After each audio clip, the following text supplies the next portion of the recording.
Hey everybody, hopefully all of you are doing well. Today we're going to be making an easy moist vanilla white layer cake with a cream cheese frosting. The texture of this cake definitely mimics the texture of the cakes that we go out and pay money for birthday and anniversary cakes, but I'm going to show you how to make it at home. Let's get into it. First, let's go ahead and sift our dry ingredients. I have my all-purpose flour, some salt, and I'm using kosher salt, but you can use your regular salt, and I have some baking powder. I'm just going to sift all of those ingredients together.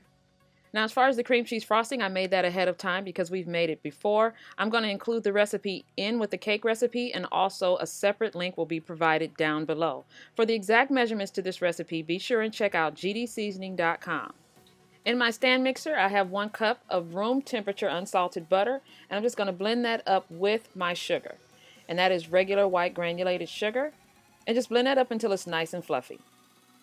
After I get my sugar all added, I'm going to go ahead and add 6 of my egg whites. And I'm just going to slowly add those until those are nice and blended.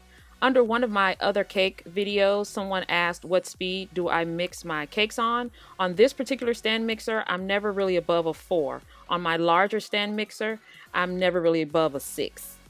I had a leftover vanilla bean in my cabinet, so I decided to go ahead and scrape the seeds out and use it in this recipe. You do not have to use vanilla beans in this recipe per se, because those are a little bit more costly, but you can use 2.5 teaspoons of vanilla extract, or if you have vanilla bean paste, that's great also.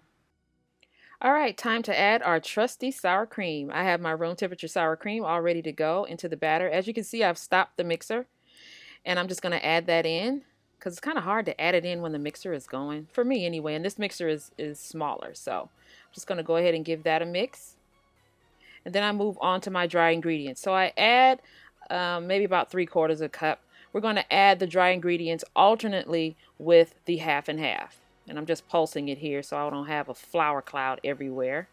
Let me quickly address what half and half is, because every time I use it, I get questions about it, especially from those of you who don't live in the U.S.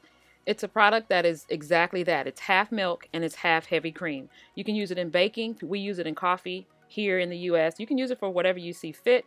However, this is what I'm using in this recipe. If you can't find half and half, here's how you substitute it. This recipe calls for 3/4 cup of half and half, which is essentially 12 tablespoons. That means you're going to use 6 tablespoons of milk and 6 tablespoons of heavy cream or heavy whipping cream. That's the way it's done. Our cake batter is all nice and ready to go. I'm just going to divide it evenly into 2 prepared 9-inch cake pans. I know someone is going to ask if you can use all heavy cream or all milk in the recipe for 3/4 cup. You can get away with using 3/4 cup of milk. However, you cannot get away with using 3/4 cup of heavy cream. Been there, done that. It is too heavy. You're going to have to throw the cake away, because that's what I did. So there's my answer to that. I'm telling you now, you've been warned. We're going to bake these at 350 degrees for about 35 minutes. Once the cakes come out, I'm just going to put them on a rack and let them cool in the pans for about 5 minutes or so.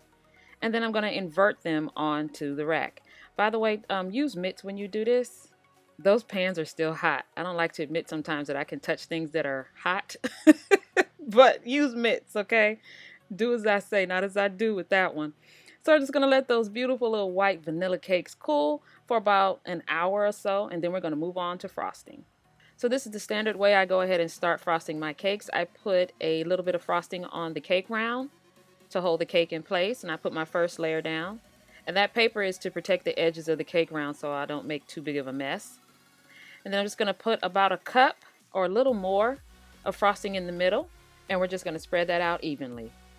I'll share this tidbit with you. Over time, I had to learn that it's okay to put a cup or a cup and a fourth of frosting in between layers.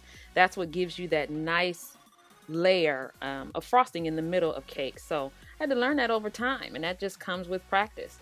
So now what I'm going to do is do my crumb coat, and that just means it's a thin coat over the whole cake, the top and the sides, to catch any crumbs.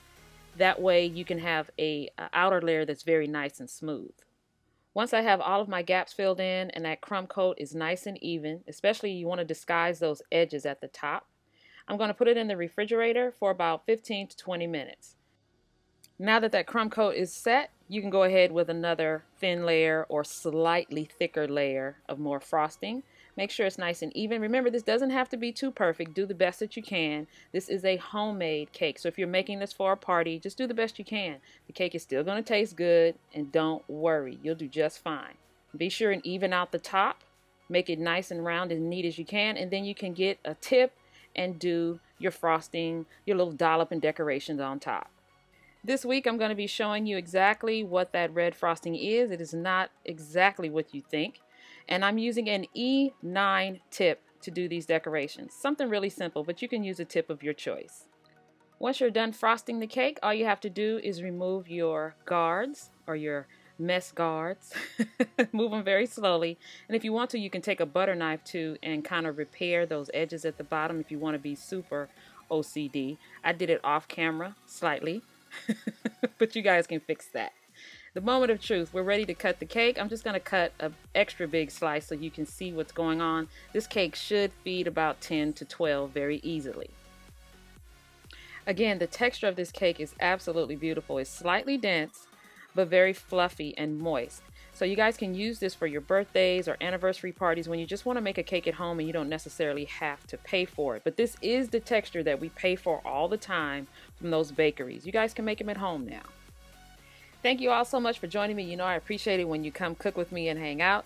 Don't forget, this recipe and others can be found at gdseasoning.com. The link will be below, and I'll see you guys next time.